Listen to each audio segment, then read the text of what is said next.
25শে ডিসেম্বরের সকাল সকাল একেবারে ফেস্টিভ মুডে বাংলা। এবার বরং একটু সেই ছবি দেখাই আপনাদেরকে, কারণ আপনারা জানেন বড়দিন মানে ক্রিসমাস মানে দূর দূরান্ত থেকে মানুষের শহর কলকাতায় আসা।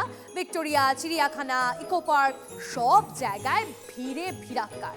সকাল থেকে দূর দূরান্ত থেকে অনেক মানুষজন এসেছেন। আলিপুর চিড়িয়াখানাতেও সেখানেও প্রচুর ভিড়। আমরা সব জায়গার ছবি আপনাদেরকে দেখাচ্ছি। বাঁকুড়িয়া, পুরুলিয়ার বিভিন্ন স্পটেও পর্যটকের ঢল। দার্জিলিং থেকে দীঘা সমস্ত জায়গাতে পর্যটকদের দখলে।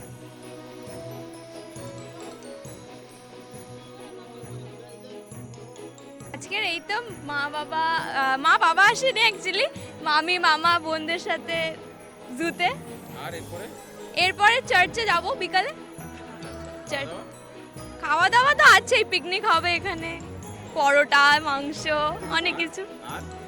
আরও কেক তো থাকবেই, কেক তো। বাঘ দেখলাম, অ্যালিগেটর দেখলাম, জিব্রাকে আমার খুব ভালো লেগেছিল because they were like coming and greeting each other in the morning, so it was so amazing to see. হ্যাঁ প্রত্যেকবারই আসছি। হ্যাঁ সারাদিনে চিড়িয়াখানা থেকে যাব, এবার মিউজিয়ামে যাব। আজকে মোটামুটি কলকাতাটা ঘুরবো, চিড়িয়াখানার পর ভিক্টোরিয়া মেমোরিয়াল, তারপর ময়দান, এগুলোই একটু ঘুরে দেখবো। না ফ্যামিলির সাথে। প্রত্যেকবার আসা হয় না।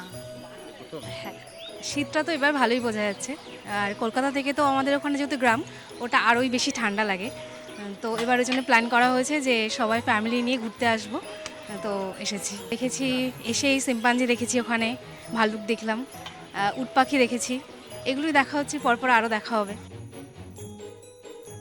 চিড়িয়াখানার ছবি তো আপনারা দেখলেন, এবার বরং আপনাদেরকে একটু ইকো পার্কে নিয়ে যাই, কারণ সেখানেও প্রচুর লম্বা লাইন, সেখানেও বহু মানুষজন। ইকো পার্ক থেকে আমাদের সঙ্গে সরাসরি রয়েছে সোমা, আমাদের প্রতিনিধি। সোমা, প্রথমে তোমাকে মেরি ক্রিসমাস। আজ একদম শীতলতম দিন, তার মধ্যে মানুষজন যারা আসছেন দূর দূরান্ত থেকে কতটা উপভোগ করছেন আজকের দিনটা, কি ছবি দেখছো? একদিকে শীতলতম দিন, অন্যদিকে বড়দিনের আনন্দকে একেবারে চেটে পুটে উপভোগ করতে সকাল সকাল মানুষজন বেরিয়ে পড়েছেন ফ্যামিলি নিয়ে। একদিকে যেমন চিড়িয়াখানা, ভিক্টোরিয়া, অপরদিকে ইকো পার্কেও কিন্তু প্রচুর মানুষের ভিড়। আমি আমার ক্যামেরা পার্সন সমরকে বলবো, সমর একটু ইকো পার্কের ছবিটা দেখাও। দেখতে পাচ্ছ একদিকে যেমন ফ্যামিলিতে ছোট ছোট বাচ্চা রয়েছে, তাদের এই সময়টা, অর্থাৎ এই সময়টা ছুটি, সেই ছুটিটাকে কাজে লাগাবার জন্য কিন্তু পরিবারের লোকজন বাচ্চাদের নিয়েও চলে এসছে। একেবারে একটা পিকনিকের আমেজ বলতে পারো সকাল সকাল। এবং দেখতে পাচ্ছ সামনে সেলফিও তুলছেন, অর্থাৎ এই আনন্দের সময়টাকে তারা কিন্তু একেবারে ক্যামেরা বন্দি করতে চাইছেন। হ্যাঁ, আজকে আর কোথায় কোথায় যাওয়ার প্ল্যান? প্রথমত ইকো পার্কে কারা কারা এসেছেন? ইকো পার্কে এসেছি, এই যারা ঘুরি মজা করি, ছেলেদেরকে নিয়ে এসেছি। বাচ্চাদেরও নিয়ে এসেছি। হ্যাঁ, বাচ্চাদেরকেও নিয়ে এসেছি। এখান থেকে আর কোথায় যাওয়ার প্ল্যান?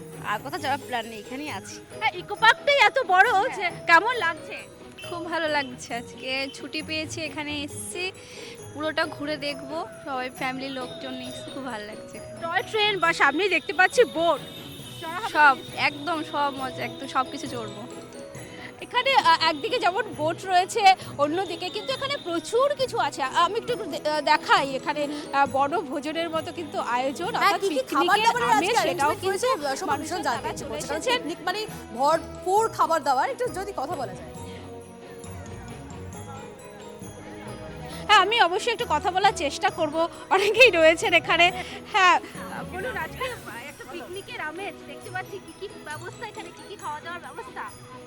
খুবই ভালো লাগছে, এত সুন্দর, মানে ওয়েদারটা না, রোদটাও কম আছে একটুখানি। আর আমরা এই সকালে এখন চাউমিন খেলাম, তারপর আবার দুপুরের টিফিন নিয়ে এসেছি আমরা। এইভাবে বেশ ভালোই চলবে আমাদের আজকের দিনটা। হ্যাঁ, দুপুরে কি আছে? দুপুরে মাংস আছে, মাংস পরোটা। আজকে বাড়ি থেকে রয়েছে, রেডি রয়েছে, এবং সব মিলিয়ে সকলে মিলে উপভোগ করছেন সকাল থেকে আজ বড়দিনের এই দিন। এবং আমরা দেখতে পাচ্ছি সেই ছবি। এর পাশাপাশি আপনাদেরকে জানিয়ে রাখি, আজ ঝঞ্ঝার প্রভাব কাটিয়ে ঘুরে দাঁড়ালো শীত। বড়দিনে বাংলা জুড়ে জমিয়ে শীত। মৌসুমের শীতলতম দিন কলকাতায় 13.7 ডিগ্রি সেলসিয়াসে নামলো আলিপুরের তাপমাত্রা। 8 থেকে 10 ডিগ্রি সেলসিয়াসে পশ্চিমাঞ্চলের পারদ। আগামী দুদিনে আরও কিছুটা বাড়বে ঠান্ডা। বছরের শেষ পর্যন্ত শীতের আমেজে কোনো বাধা নেই। আর আরো আপডেট আসছে আপনাদেরকে জানি না, কিন্তু জেলার আপডেট দিই আপনাদেরকে। উত্তরে হাওয়ার দাপট বাড়তেই জাঁকিয়ে শীত জেলায় 8 ডিগ্রিতে নামলো আলিপুরদুয়ারের পারদ। 8.5 ডিগ্রি সেলসিয়াসে শ্রীনিকেতনের তাপমাত্রা, 9 ডিগ্রিতে বাঁকুড়া, সিউড়ির সর্বনিম্ন তাপমাত্রা, দমদমের সর্বনিম্ন তাপমাত্রা 13 ডিগ্রি সেলসিয়াস, বর্ধমানের তাপমাত্রা নামলো 10 ডিগ্রি সেলসিয়াসে, 10.4 ডিগ্রিতে আসানসোল বহরমপুরের পারদ। বড়দিনে দার্জিলিংয়ে 4.5 ডিগ্রির ঠান্ডা।